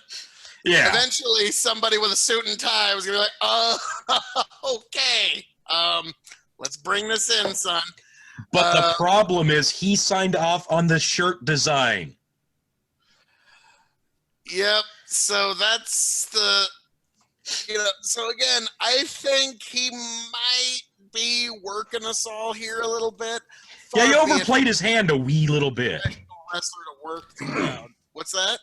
He What is that, overplayed his hand a little bit. I wish I would have had a button put in here for fake news. You are fake news. I'm gonna gotta get that. make a button that says fake news. I mean, you just got the king of extreme. You are fake news. But now, I think it's Jordan Miles playing it up quite a bit for the attention. But he's one of the 5 big topics of the entire world of wrestling right now. So, Well, people well done. compared that T-shirt design to the. Apparently, I missed this. There was a Gucci female sweater design. If you want to pull that up on your Google Images, there, Chicken, a Gucci sweater design, and this is insane. I couldn't believe it was so it's real. a Gucci sweater, Jordan Miles, Well, just No. Gucci. Well, yeah, that would get you there. or just Gucci sweater racist. Yeah, there you go. There's another word I'm not going to use. I could put in any name brand and then say racist, and I'd get something crazy. But Well, with the Gucci one in particular, you'll get it right away. oh shit! Yep. Yep, he saw it. Okay. Yep, he just saw it. I just went to images. I'll just pull up that. I get it. Yep. You're like, oh shit. Boom, Yep, that Baba. was it. Yeah. So yeah, I just there's want to know that. who designed this and who thought, hey, let's. Well, I would assume the Grand Wizard of the KKK myself. This is stupid. Oh wow! So I'm just like, I want to know. It's like, hey, all right, here's my design. What do y'all think? And I want to know who said, "Quit mining, you hit oil. We are producing this masterpiece." You know, I'll just be honest here. I do see how that one would be offensive. It is offensive. It is offensive. To see the Jordan Miles one at first, I was like, "What's the huh?" And then I realized, oh, the letters are teeth and stuff. And it's like a great example of what you're talking about earlier, Chicken, is Michael Jackson, a man who went from a poor black boy to a rich white woman. The American dream, practically. And he didn't even have to have surgery. Yeah, I don't know what he did. And that Tony taps out on that one. That's good. Good shit. We can't air any of this. Yeah, we will. Terrible. Tony, I've really thought about just making us a Patreon page for the terrible shit we say so I don't have to edit anything. You know, a Patreon page would probably, if we could make nickel one, Tony and I have been thinking about getting one for a while, but we'll see what happens there. I think we should do it. We should just do a Patreon page, and the only things we put on YouTube are like kitty little things, and then hint at disgusting things that we would actually talk about. Impropriety on Patreon. Yeah. Oh, you know, man. yeah, that goes. But yeah, I think an unedited extreme edition could be quite the entertainment factor. I'm glad I'm off this week because I got a lot of work to do on this video. Yeah, a little bit. Yeah, you got a lot to do. I'm actually sending you the first part right now. Now I'm going to hear buzzes. No. Any other topics you want to touch on? I'm afraid. I do. Chicky bang bang. I do want to touch on something, Phil. I've talked to Tony about this a few times, and I'm going to try to pull it up here if my goddamn old ass computer will do what I want it to do. So I have been just teasing Facebook with ads and creating like little promotions for our videos. I'll spend $1 at most. I'll spend $1 on something and go for 24 hours to see how many clicks I can get on one of our videos. Like, it'll get at most 200 people to see it, and maybe 3 people actually click it. But if I put one image alone, every ad's been approved except for 2. And I use the same image, no matter what wording I use, no matter what I do, but it's an image of Donald Trump. And if I use that image, it gets rejected. No matter what I say, no matter what I do. It's just the image of it. And it's not in their rules. It does not cross any lines. It's actually kind of a funny picture of it's Donald Trump pointing at a donkey saying, "Impeach me, I dare you." I'll pull it up here. But like this is where we're at today on censoring. So here's the ad, and this is literally the last one I posted was just the Dog and Chicken Show podcast. Does not say anything harmful. Shows Donald Trump flicking a donkey's nose saying, "Impeach me, I dare you." Kind of funny. Well, Chicken, that's violence. You're promoting violence, sir. Don't you see? Like, but it's got his little hand. It's got his little hand. It makes it funny. Yes, but this is the censorship of double standards. And it's kind of fascinating that you're seeing these far left communists that are hiding behind the, oh, these big techs are private companies and can do whatever they like on their own private platforms. Funny how that talk is coming from the most far lefty communists that are out there. And it's, as I was saying, the censorship of double standards. This kind of stuff totally accepted on Snoop Dogg's video of him shooting Donald Trump, the play of people stabbing Donald Trump. All this stuff is accepted on one side, but you're not even able to get an advertisement of Donald Trump cartoon flicking someone in the nose. I can't get an advertisement for a podcast that McMahon. talks about Donald Trump. Like, What's that? I can't. It's a podcast. It's the podcast me, you, and Tony had. That's all I was advertising. Now there is also, don't discount the possibility. Other end, Donald Trump going, oh no, screw you, chicken. You owe me a nickel if you want to use my image for this. Nope, sorry, that's my nickel. Yeah. But honestly, yes, it's fascinating that, you know, you're trying to use an image of Donald Trump, and that's the one thing that's too divisive. Like, the guy's our president. He was elected duly. I don't understand the, I mean, like, yeah, people didn't like Obama. They didn't agree with Obama, but it wasn't, you could still get away with using his picture in an advertisement.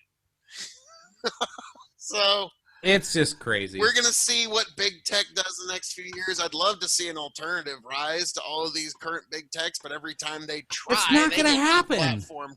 Even when Gab tried, they pulled all of their Patreon and all their PayPal. Just the minute you will be associated with the absolute worst members on your platform if you're trying to rise up as some sort of alternative. And God forbid you support free speech, that will be the club to beat you with, because, oh my God, did you know that some unpopular opinions might be allowed to thrive? Oh. Free speech is respect. How dare you disagree with me, sir? People who watch. I was about to say, it's not just all people who watch Keeping Up with the Kardashians and Monday Night Football on this platform. There's some other ideas here. Oh my God. So, yeah, Twitter's eventually going to implode on itself. Facebook is about 15 more big bands away from being MySpace. And and Instagram's already kind of rising as where all the cool kids are anyways. And meanwhile, we're doing Facebook's on its podcasts way which out. are 10 years saturated. I know that's the best thing. We came into it right at the perfect time. Like, now Yeah. we're old and The dated. worst time. Now we're launching our Speak shit, for yourself, sir. I mean, devilishly We're hit the some s- outlaw himself. We're all the same age. What the hell are you talking about? But I think I'm the it's like a oldest. fine wine, sir. I'm the fine wine. I think I'm the oldest, Dick. I've aged like fine wine, sir. So, I've drank like fine wine. Or No, I've Phil drank a lot drinks of fine fine wine. wine. Yeah, I've drank a Phil lot of has. whiskey. not tonight. Yeah. Just sticking to tea this evening. But, oh, All right, news stories. What else we Oh, got? yes. I covered Mars. You got Tony, something what that do you works got? terrestrial? What do you got? I was just gonna send chicken of geez. What was said that? chicken. Yeah, no, Phil nailed it. I was gonna send this to Chicken so he could watch this and understand why it's racist, but I mean, yeah, I'm not gonna play it here. Do I need context? Can you just yeah. No, you get the absolute reference of why that shirt was racist, though. But, oh, Lord. But, well, getting back to your thing, good luck to you, chicken. I guess you gotta find a Donald Trump picture without him flicking somebody on the nose. Yeah. No, you just use the image of Kathy Griffin holding his decapitated head. They probably let that fly. Yeah, you know, Jesus. Forgot about that one altogether. But at the same time, there was that beautiful press conference Kathy had where she's in tears and she goes, "He broke me," and I'm like, yep, Yep. I forget how you pronounce it, Schleifenfruden or Schlieffenfroden or whatever. It's the German word of enjoying the downfall of those who you consider bad. So that was just one of those, like, yep. So kind of hard to say Trump didn't win that exchange. Yeah. So Phil, last time we talked, we were chatting about who we thought was going to take the nominee for the Democratic Party. So you swear it's going to be a woman. And 100%. I see Elizabeth Warren on that path. Biden's lame duck. He's not even spending any money. And I saw an article to where his chief of staff, I don't fucking know, whatever guy's supposed to run his campaign in Iowa, hasn't actually done any work since 2007. Like, literally hasn't done anything for how many years now? Like, going on 12 years, dude hasn't done anything. So no wonder Biden didn't win the last round, but here's the thing you got to understand about presidential primaries. Candidates, in terms of their polling and where they're at with voters, they're never still. They never stay still. You're either going up or you're going down. Biden's going down. That's the only way you can see him trending, is going down, and you can only see Warren trending up. That's kind of funny. About you say 12 years ago. About 12 years ago, I was warning my brothers, I was warning my father, I was warning all of them.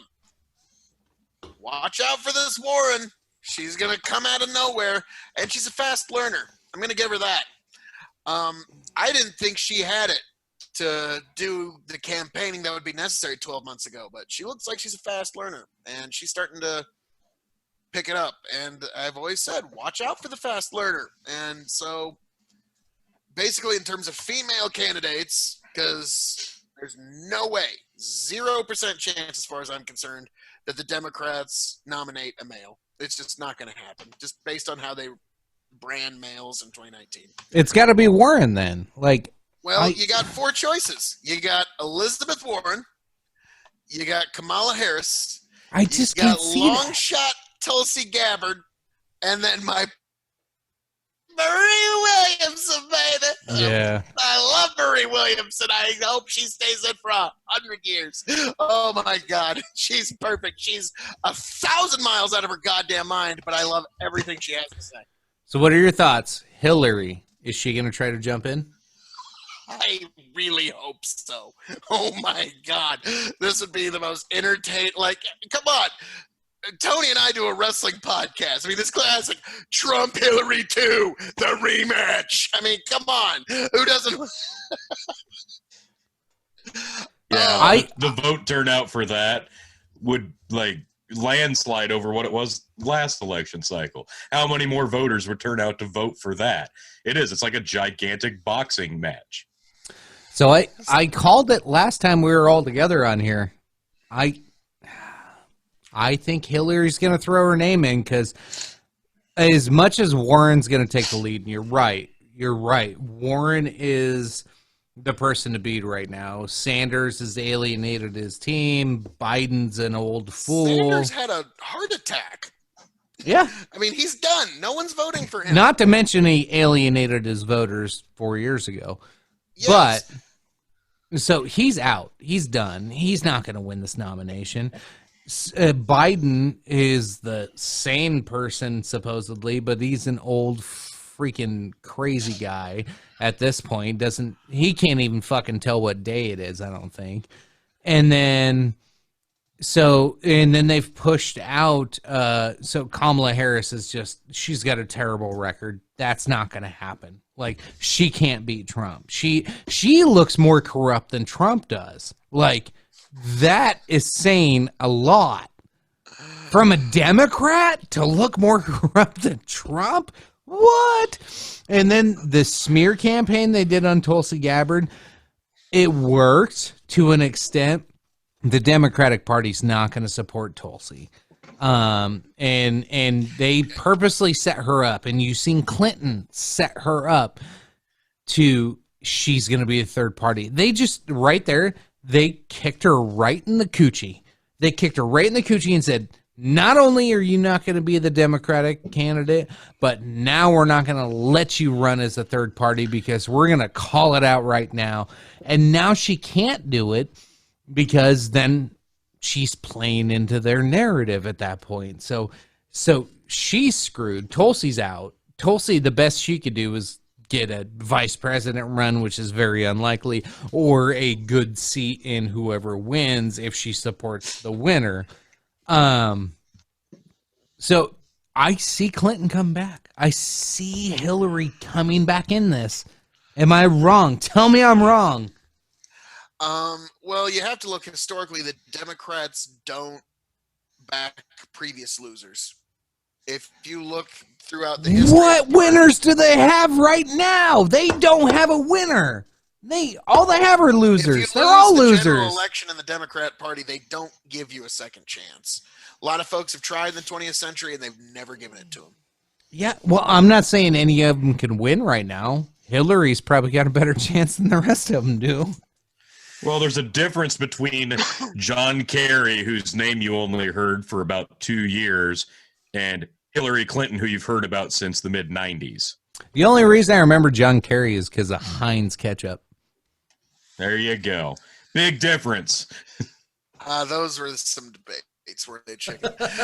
They were, sir. So, honestly, I think if Hillary gets back in, then yes, it's just been gifted to her once again. But you can't do that. The progressive wing of the party needs to be thrown a little bit of red meat.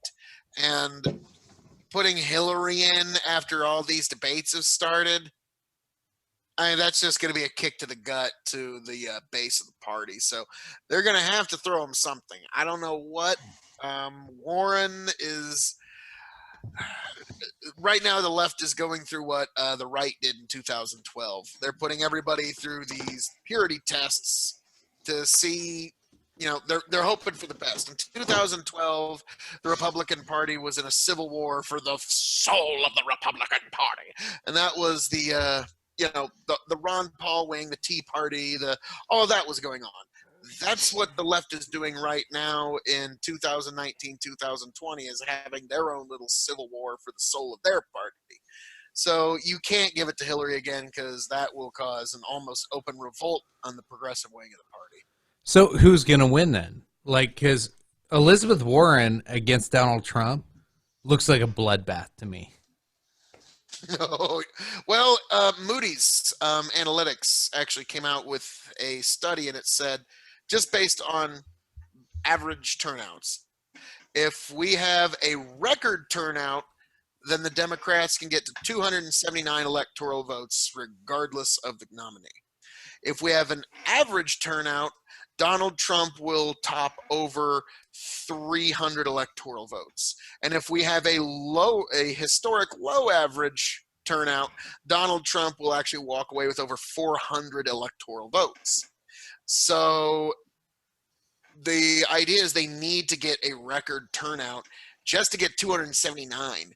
I don't think there is a path to victory on the Democrat side, mostly thanks to Governor Northam in Virginia, making Virginia no longer accessible in 2020 for the Democrats. So they have to find some way to get a record turnout.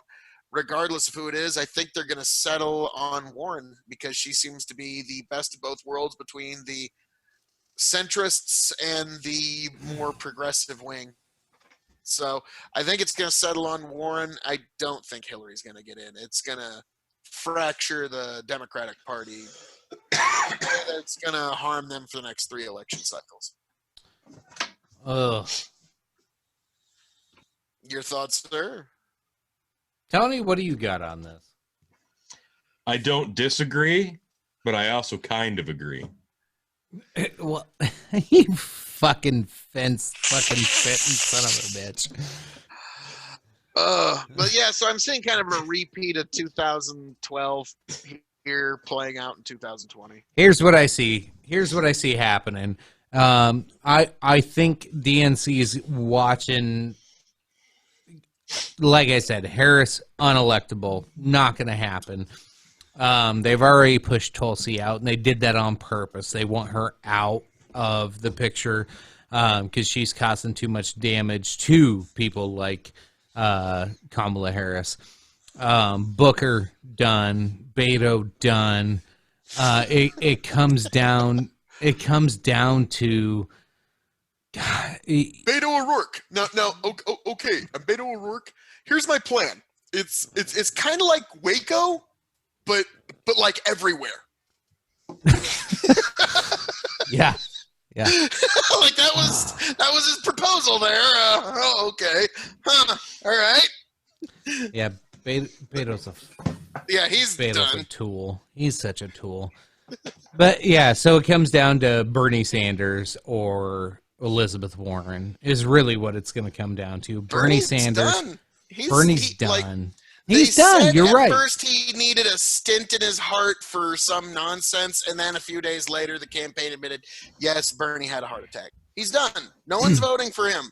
No one, like, other than the most die-hard Bernie bros. Like, I'll be honest. In 2012, if Ron Paul would have had a heart attack, that would have pretty much been it for him. That would have been, well... He didn't need a heart attack. It was already over. Show up with They wouldn't show him on TV if they wanted to. Like, it was fucking done. Anyway, so it's going to come down to Bernie and Warren. And Bernie's already out. Joe Biden's fucking loony. He's old and crazy. Nobody believes him anyway. So it comes down to Warren. So what happens if everybody, honestly, if you were running against Warren, Tony, I'm going to ask you this. If you were running against Elizabeth Warren for city council, how would you win that election? Go. Well, I'd be the sitting official already, correct? No, just say it's just fucking. I don't care. Does that matter? Like, does it matter if you're sitting in the office or not? Because yes, it does. Because she lied. She lied on how many things? Well, like, how would you just like smash her? I would smash her in a heartbeat. That's what I'm saying though. You're the elected official. You're the most recognizable brand name. Almost in the world. As absolutely in the world. So, I mean, okay, say it's city council. Doesn't matter. So your entire platform is going to be doing the exact same thing you did at the podium against Hillary because it's essentially the same kind of opposition. I mean, in a nutshell, it's still another female Democratic candidate. But like you said, she's done this and that. You're going to do that. You're going to dig that out behind the scenes. You're going to try to do a little maybe not so honest things, probably, maybe not kind of, sort of. But then on the podium, you're going to take her to task for the bad shit that she's done, said, and it's not going to matter because you're going to get reelected anyway. Yeah. So I would call her out on how many forms did you sign saying you were an American Indian or a Native American? I would just ask questions like that over and over and be like, how many other forms did you lie on? Because we have evidence of at least 3 or 4 of that got you into, what was it, Stanford or it was another prestige college, Harvard. Prestige college accepted you. Teacher at Harvard. And actually, funny enough, they actually listed, they had one Native American teacher while Warren was an instructor there. They didn't correlate who was who, but I just thought that was kind of a okay. All right. And that's the thing. That stuff really, I'll be fair, it pisses a lot of people off. It pisses me off. It's like,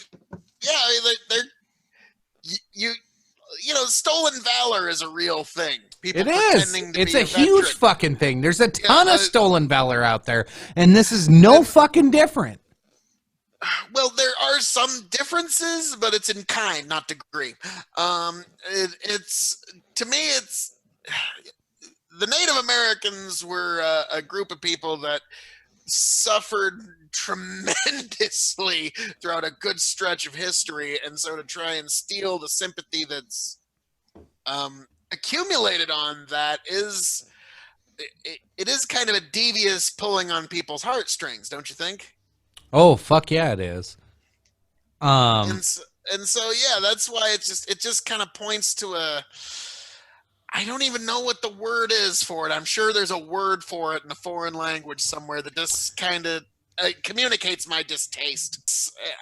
Like I said, I wish there was a better word to articulate it. I wish I had one, but Chicken, I'm sure you got one knocking somewhere in the back of your mind somewhere. But no, Hillary's going to jump back into this because honestly, none of them that are in the field right now are going to suffice, and you're going to see the polls dropping down when they finally get to the point where they're like, Warren's going to be the person, and they're going to say Elizabeth Warren's the one that's going to run against Donald Trump. I think you're going to see a ton of doubt across this country because when you look at Hillary Clinton versus Elizabeth Warren, you see weakness versus strength. Am I wrong? Like, even when I look at them, and I don't like either of them, but when I look at them, I see Elizabeth Warren's weak. I see Hillary Clinton. She can put up a fight. As much as I hate to say, there is a lot of truth to that. I mean, Warren she doesn't exude like the strength that you'd want a head of state that's going to lead us into war. You know, Hillary, as much as I don't agree with her, you could see her sending us to war without much problem. She would kill people. She would kill people. She has probably. Allegedly. Jeffrey Epstein I don't want to didn't get commit Epstein, suicide. Allegedly. But okay, keep going. Sorry. Hillary, I don't see her getting back in. She's got too much political baggage. She doesn't have the infrastructure set up for it. And let's be frank, she's more of a political liability now than anything else. Nobody's seeking her endorsement. Obama, what choices do they have, though? Obama's endorsement. Didn't Obama just endorse Warren? Oh, God. How bad does Joe Biden have to feel? Obama has just been shitting. Obama's been like, hey, you're cool. Hey, you're cool. Hey, you're cool. And Biden's sitting there going, hey, dude. Chicken, can you answer me this question? In all of American history, we've had about a dozen, maybe more, vice presidents run for president. Can you name me how many vice presidents became president without the endorsement of the previous president? Oh, without? Without the endorsement of the previous president. Can you name me? We've had only, more than a dozen. Only the ones that took over because of assassination.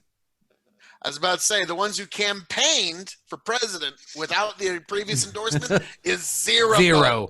No vice president has ever made it to the White House without the endorsement of their previously serving president. So Joe Biden, I believe, is going to serve as another member of that long-standing tradition. Yeah. And so Biden's out. Bernie's out. Booker was out months ago. He's just trying to sell books at this point. So there's no feasible male candidate. Can we equate him to like a pro wrestler? Like, can Booker be like be like a Booker T, like just a shit talker? Booker, gosh, I don't know what.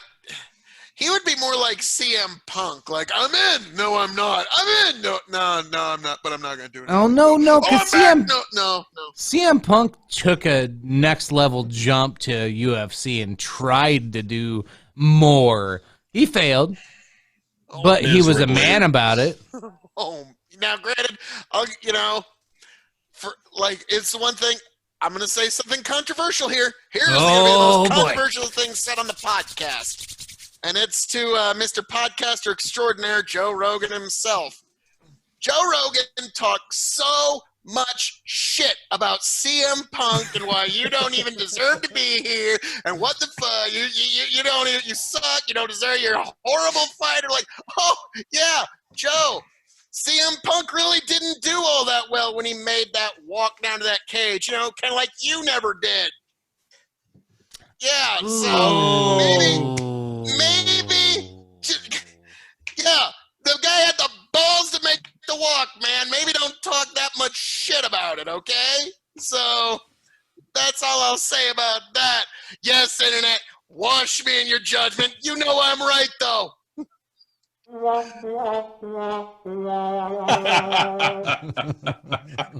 So that's my take on the CM Punk situation. But back to politics. Joe Biden is kind of like that old rascally vet that it's time for him to hang up the boots, but he just don't want to admit it's time to hang up. It's like he still wrestling to this day. It's like, Honky, you don't need to wrestle anymore. It's fine. Stop it. Please stop it. But Saturday Night Live had the perfect thing about Joe Biden. It was like, I'm Joe Biden. I'm like plastic straws. I've been around forever. I've always worked. And now you're mad at me?